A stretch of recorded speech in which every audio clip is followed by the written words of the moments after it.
તો નમસ્કાર વિદ્યાર્થી મિત્રો, કેમ છો? ફરીથી હું તમારું સ્વાગત કરું છું. તો વિદ્યાર્થી મિત્રો, આજે તમારા માટે હું લઈને આવી ગયો છું ચેપ્ટર નંબર 2 ના જે આઈએમપી પ્રશ્નો, મોસ્ટ ઇમ્પોર્ટન્ટ ક્વેશ્ચન છે તે, અને એ ઇમ્પોર્ટન્ટ ક્વેશ્ચન જે છે, આઈએમપી ક્વેશ્ચન છે તે અહીંયા આપણે ક્યાં જરૂર પડવાની છે, કયા સેક્શનમાં જરૂર પડવાની છે, અને સૌ પ્રથમ આપણે વાત કરી દઈએ તો વિદ્યાર્થી મિત્રો, આ ચેપ્ટરમાંથી આપણે 4 ગુણના 2 પ્રશ્નો પૂછાય છે. 8 માર્ક તો આપણા ત્યાં જ થઈ ગયા.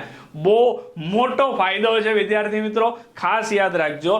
4 માર્કના 2 પ્રશ્નો અને સેક્શન એ ની અંદર 2 પ્રશ્ન આવશે. સેક્શન એ ની અંદર તો હું તમને જે પ્રશ્નો અત્યારે આપવા જઈ રહ્યો છું એમાંથી મોટા ભાગના પ્રશ્નો જે છે એ કેવા છે તો કે 4 માર્કના છે. બરાબર, અમુક ક્વેશ્ચન એવા છે કે જે મેં નાના પણ અહીંયા લીધા છે 2 માર્ક્સના અથવા તો 3 માર્ક્સના. શું કામ લીધા છે તો એની પાછળનું કારણ હવે થોડીક જ વારની અંદર હું તમને કહીશ. બરાબર, ચાલો તો સૌથી પહેલા અહીંયા આપણે પહેલો જ પ્રશ્ન આપ્યો છે કે એસિડ અને બેઝના સામાન્ય ગુણધર્મો જણાવો. એસિડ અને બેઝના સામાન્ય ગુણધર્મો જણાવો. વિદ્યાર્થી મિત્રો, બંને ક્વેશ્ચનને ભેગા કર્યા છે. એસિડ અને બેઝ બંનેના સામાન્ય ગુણધર્મો બે માર્ક્સ ની અંદર પૂછાય એટલે ટોટલ આ પ્રશ્ન આપણો કેટલા માર્ક્સ નો થઈ જાય તો કે 4 માર્ક્સ નો થઈ જશે. ચાલો, ત્યાર પછી સૂચક એટલે શું? સૂચક, એસિડ અને બેઝની પરખ માટે વપરાતા સૂચકો છે તે જણાવો.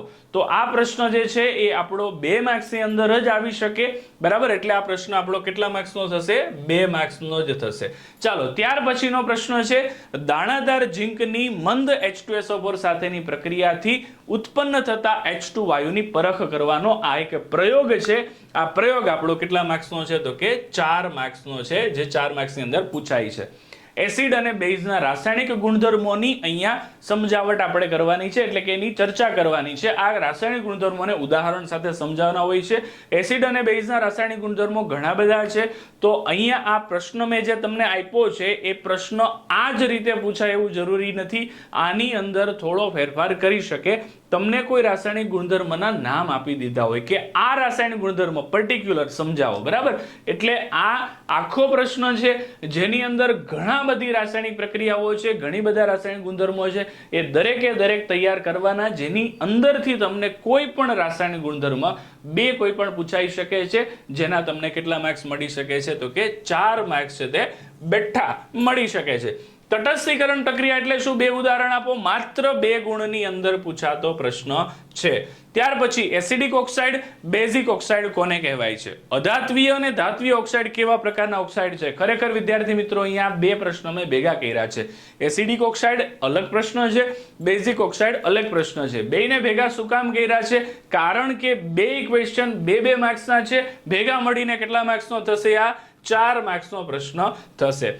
ત્યાર પછી મંદન પ્રક્રિયા કોને કહે છે? સમજાવો. વિદ્યાર્થી મિત્રો, આ એક વ્યાખ્યા સ્વરૂપે માત્ર 1 માર્કની અંદર પૂછાઈ શકે એવો એક ક્વેશ્ચન છે. માત્ર 1 માર્કની અંદર પૂછાય તેવું. ચાલો, ત્યાર પછી પીએચ માપક્રમ એટલે શું?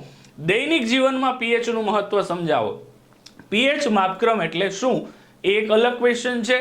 દૈનિક જીવનમાં પીએચ નું મહત્વ સમજાવો, અલગ ક્વેશ્ચન છે. પીએચ માપક્રમ તમને 3 ગુણની અંદર પૂછાઈ શકે છે, અને દૈનિક જીવનમાં પીએચ નું મહત્વ જે છે એ અલગ અલગ જે એના 5 પોઈન્ટ છે એમાંથી કોઈ પણ 2 પોઈન્ટ તમને 4 ગુણની અંદર પૂછાઈ શકે તેવા છે. બરાબર, તો આ 2 અલગ અલગ થિયરી છે, એને આપણે અહીંયા સાથે કરવાની છે. પીએચ વાળા પોઈન્ટ છે બંને, એટલે એક સાથે મેં લીધેલા છે.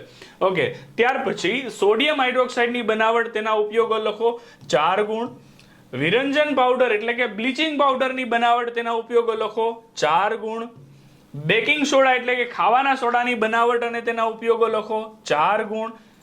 ધોવાનો સોડા એટલે કે વોશિંગ સોડાની બનાવટ, તેના ઉપયોગો લખો, 4 ગુણ. અને લાસ્ટ પ્લાસ્ટર ઓફ પેરિસ એટલે કે POP ની બનાવટ અને તેના ઉપયોગો લખો, 4 ગુણ. વિદ્યાર્થી મિત્રો, 4 ગુણની અંદર આ ચેપ્ટરની અંદર ઘણા બધા પ્રશ્નો છે.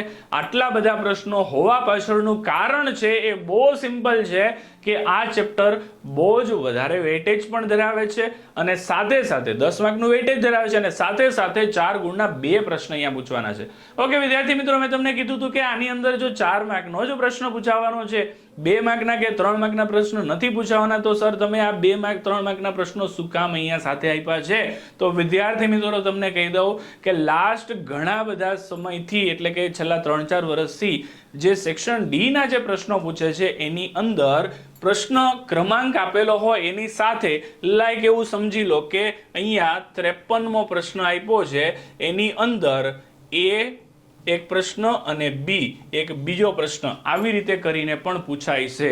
અને જ્યારે જો આવું પૂછાય તો આ 53મો પ્રશ્ન 4 ગુણનો તો ખરો, પણ એની અંદર એ અને બી કરીને જે બે પ્રશ્ન અલગ અલગ આપ્યા છે બંનેના 4-4 માર્ક નથી, બેયના મળીને 4 માર્ક છે. તો આ બંને પ્રશ્નો છે તે કેવા હશે તો કે 2-2 માર્કના હોઈ શકે અથવા તો 3 અને 1 માર્કનો પણ હોઈ શકે. એટલા માટે અથવા તો ઘણી બધી વખત એવું પણ કરે છે કે આ 4 માર્કનો પ્રશ્ન છે એની અંદર અલગ અલગ 4 પ્રશ્ન પૂછે છે, દરેક 1-1 માર્કના હોય. તો આવું આપણી સાથે ન બને એના માટે આપણે જેમાંથી ફક્ત 4 માર્કનો પ્રશ્ન પૂછવાનો છે તે ચેપ્ટરમાં ફક્ત 4 માર્કના જ ક્વેશ્ચન કરીએ એવું કરવાને બદલે બધા જ ક્વેશ્ચન છે એને અટેન્ડ કરીએ. પણ વિદ્યાર્થી મિત્રો ચિંતા કરવાની જરૂર નથી, કારણ કે તમારા માટે આવા આઈએમપી ક્વેશ્ચન ભલે પછી 2 માર્કના હોય, 3 માર્કના હોય, 4 માર્કના હોય, હું તમારા માટે લઈને આવતો રહીશ. આપણી જ આ ચેનલની અંદર તમને દરેકે દરેક ચેપ્ટર છે એના આ ક્વેશ્ચન છે તે આપવાનો છું. આ ક્વેશ્ચન તમને પ્રથમ સામયિક પરીક્ષા જે તમારી થોડાક જ સમયમાં આવવાની છે તેમાં તમને કામ લાગવાના છે, અને સાથે સાથે બોર્ડની પરીક્ષા માટે પણ ખૂબ જ અગત્યના છે. મેં જે અહીંયા તમને ગુણભાર કીધેલા છે આ 10 માર્કનું છે એ બોર્ડની પરીક્ષા માટે છે. તમારી પરીક્ષા સ્કૂલમાં જે હોય એ સ્કૂલ ટુ સ્કૂલ વેરી હોઈ શકે છે, એટલે કે અલગ હોઈ શકે છે, પણ મોટા ભાગે સ્કૂલમાં પ્રથમ પરીક્ષાની જે બ્લુપ્રિન્ટ બને છે એમાં ચેપ્ટર ઓછા હોય છે, એટલે એની બોર્ડના બ્લુપ્રિન્ટના હિસાબે એના વેઇટેજને થોડો વધારો કરવામાં આવે છે, સેક્શન બદલવામાં આવતા નથી. જે ચેપ્ટરમાંથી સેક્શન ડીમાં ક્વેશ્ચન પૂછે છે એમાંથી સેક્શન ડીમાં જ પૂછશે. મોટા ભાગે કહું છું કોઈ સ્કૂલમાં બદલાઈ શકે, પણ એવું થાય તો પણ આપણે ચિંતા કરવાની જરૂર નથી, કારણ કે મેં તમને 3 ગુણ અને 2 ગુણના પ્રશ્નો પણ અહીંયા આપેલા છે. કદાચ આ ચેપ્ટરમાંથી 3 ગુણનો કોઈ પ્રશ્ન તમારી સ્કૂલની પરીક્ષામાં પૂછાય તો એ પણ જે મેં આપ્યા છે એમાંથી જ પૂછાશે, તો કોઈ ચિંતા કરવાની જરૂર નથી. આટલા ક્વેશ્ચન કરી નાખજો, એક પણ ક્વેશ્ચન તમારો બહારથી આવશે નહીં એની હું ગેરંટી આપું છું. અને બાકી મળતા રહેશું આપણી ચેનલની અંદર. વિદ્યાર્થી મિત્રો, આપણી ચેનલની અંદર આપણે લાઈવ સેશન પણ કરીએ છીએ, જેની અંદર દરેકે દરેક સબ્જેક્ટની અંદર અને તમને એના જે દરેક આઈએમપી ક્વેશ્ચન છે એના સોલ્યુશન સાથેના આ લાઈવ લેક્ચર હોય છે. તો દરેક લેક્ચરમાં જોડાઓ, એના માટે આપણી ચેનલ છે એને સબસ્ક્રાઇબ કરી દો, લાઈક કરી દો, અને સાથે સાથે જે બાજુમાં એક બેલ આઇકન હોય છે ને તેને પણ દબાવી દો, જેથી કરીને જેટલા પણ નોટિફિકેશન હોય છે એ તમને મળતા રહેશે.